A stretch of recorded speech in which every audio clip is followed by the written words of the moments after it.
When I die, when my coffin is being taken out, you must never think I am missing this world.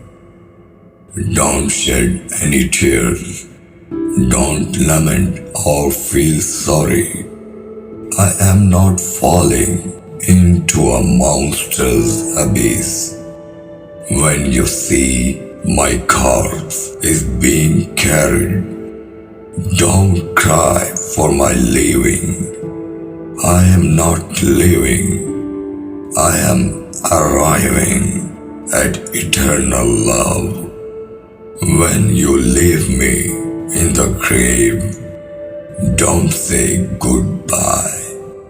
Remember, a grave is only a curtain for the paradise behind. You will only see me descending into a grave. Now watch me rise. How can there be an end?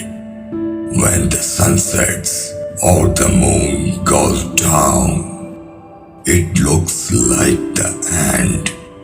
It seems like a sunset, but in reality, it is a dawn.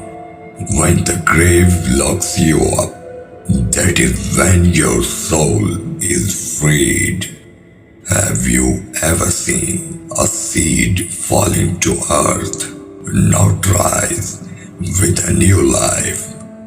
Why should you doubt the rise of a seed named human? Have you ever seen a bucket lowered into a well, coming back empty? Why lament for a soul when it can come back like Joseph from the well? When for the last time you close your mouth, your words and soul will belong to the word of no place, no time.